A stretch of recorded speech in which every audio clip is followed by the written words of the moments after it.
Hey everyone, welcome back to our channel. If you're new here, please subscribe. I'd really love that. If you're returning, how you doing?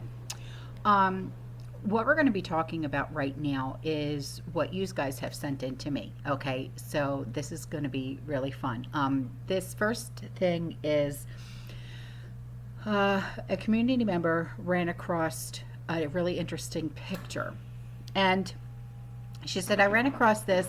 This was when, at the time, putting a white powdery substance, okay, we'll just say that, in the product. That building speaks for itself. Ever seen a Gothic Victorian Coca Cola building with teeth? No. Subliminal messaging was going on way back when. Please share with the community. Thought those KFC commercials were bad?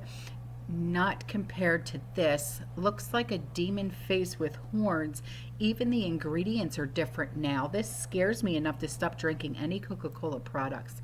Yeah, we don't drink soda at all. I mean, the closest thing we ever get to soda is seltzer water, like flavored seltzer water.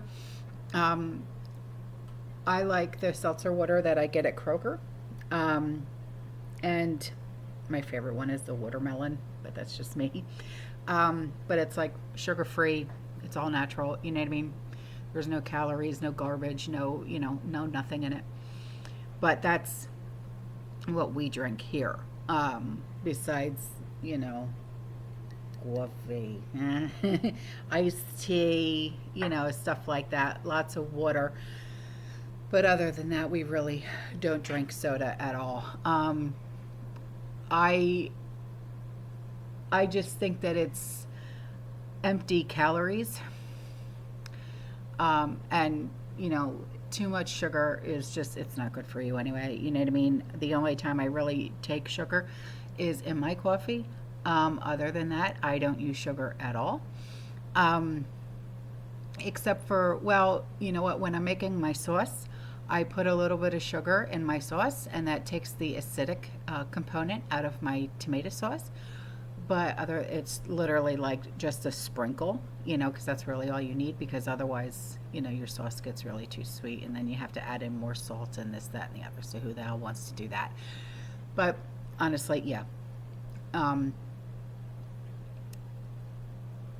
you know, there's, so many products out there that'll say, oh, there's no sugar, or like Coke Zero and stuff like that. Yeah, no thanks. But here are some videos that were sent in by community members, and they're really, really great. So thank you guys for sending in all this stuff. I really appreciate it. You guys must have a lot of fun when you find these things, because I'll tell you, sometimes I'm like, oh my gosh, I didn't know that, or I'm cracking the heck up. No joke. So I will see you guys in the next one, okay? You stay safe, you stay positive, you keep prepping, and as always, fearless. Ciao. Oh yeah, y'all, it's getting closer, y'all. So these people just lost the power, and as you can see, they came out to the street to see what's going on, and you won't believe the show that the sky is putting on. What is going on? And right now, I feel a lot of pressure in my first eye, all in my head, and my temple, in the back of my occipitals. Is anybody feeling like this, y'all? Look at this over here in Austria, y'all. This is magnificent. Like, what? If someone told me I'd be seeing this in my lifetime, I would have told them you'd be lying, because again, we haven't been seeing things like this. And the fact of the matter is that the scientists, who claim to know everything, they see this change and they're acting all nonchalant about this. Like, this is big changes that are coming to our plane. Now, check this out over here in the UK. Is it just me, or is this thing becoming warped? Right? Y'all see that? It looks warped. It looks compressed. And you can clearly see the ring now. What is going on here? Look at that, y'all. Here goes another picture over here. It looks compressed once again.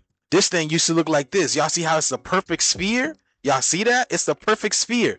And now it's looking like this. Look at that, y'all. And then you can clearly see this ring that's going around it. The Lord of the Rings, which we already know. This is Saturn. Saturn rules the age of Aquarius, y'all. That black sun out there, y'all see that? Y'all see that, right? And Saturn comes with the rings. Saturn is the Lord of the Rings, man. The shift is here. I've been telling y'all. Nobody explained why it disappeared out of the sky the other night, y'all. Like, what is this? Y'all see how magical the colors are? As to why the sun is looking like this in one place and then like this in another place. Like, what universe are we in, y'all? Look at that. This is in Ohio. This is in Ohio. But yes, y'all, I learned again, things are going to get a lot more weirder. Let me know what you guys think about this video. The shift is here. Let's continue to get it. Peace in. So I just went down a rabbit hole totally by accident. And it has to do with copper pipes that were used in our homes in the 30s to the 80s in water pipes, right? And then they stopped doing that and they started using PVC pipes made of plastic. And I'm thinking maybe it has something to do with the fact that it's cheaper, right? But then I start reading how beneficial copper pipes are. Not only that they're antibacterial, but the fact that when copper is introduced to water, it has also a lot of other benefits to the body. But then I also started to research when they started to put fluoride in water, which was in 1940. But the mass production of fluoride in water was in the 80s and 90s, exactly at the same time as they took off these copper pipes for our water lines in our homes. And why is that? So I started to look at the interaction between copper and fluoride. And apparently copper interacts with fluoride and doesn't allow as much absorption into your body. And then I started to look into why fluoride is banned in Europe. And let me just show you that even though they say that it benefits teeth health, there's also a lot of side effects to it. Let me just show you what Google AI kind of put up. It says, here's a summary of potential side effects of fluoride on the brain. Lower IQ in children, neurodevelopmental effects, developing brain vulnerabilities, ADHD symptoms, anxiety and depression, behavioral alterations, potential mechanisms of neurotoxicity as well. It says mitochondrial dysfunction, oxidative stress, neuroinflammation, enzyme inhibition. Now, some things to consider is the dose-response relationship, how much fluoride you actually intake, right? And then individual vulnerability, and then, of course, further research needed. And I have to say all this, too, so it doesn't get taken down. But this is when the fluoride in water really increased. And this is when copper pipes, started to be eliminated with PVC pipes. And isn't it kind of funny that in the 90s is when we started seeing all of these ADHD and behavioral changes in people? I don't know if there's a correlation. I'm just talking here. And I'm just saying like certain things that I found. But I don't know. What do you guys think? I'm also like allergic to absolutely everything. And I've been on antihistamines for like 2 days straight. But I honestly think that there's a correlation here. I don't know. What do you guys think? Because there's a little bit too many similarities. There is no law. There is no law that requires the average American worker in the private sector to pay a direct, unapportioned tax on their labor and compensation for services. There is no law. I really expected that, of course, there's a law that you can point to in the law book, the code, that requires you to file a tax return. Of course there is. Maybe I don't know what it is right then as he was speaking to me, but sure. So naively, I agreed to go off and research it and get back to him. 3.5 months later, I was at that point where I couldn't find the statute that clearly made a person liable, at least not me and most people I know. And I had no choice in my mind except to resign. I had to leave the IRS because I presented evidence that I had accumulated indicating that the agency was violating the law and violating people's rights. And I asked the agency for a response to my sincere concerns.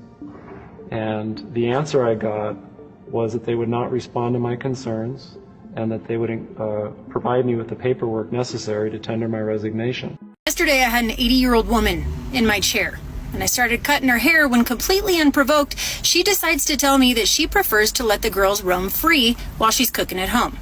No bra, just pure gravity and the grace of God keeping things in place. She continues this story with, so the other day I was cutting chicken, warming up the stove, and I leaned over to grab some flour. Already I knew. I knew in my soul that whatever was coming next was about to change me forever. Yeah, she goes, burn my boob and just barely miss my nipple. hurt like hell.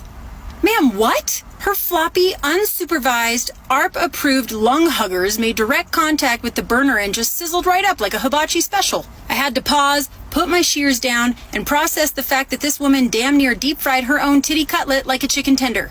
Just a loose, free-range, cage-free geriatric breast getting a first-degree sear like a Wagyu steak. A self-inflicted booby flambe. And she tells me this so matter-of-fact, as if this wasn't a medical emergency. Like she didn't just brand herself with a GE stovetop, for God's sake.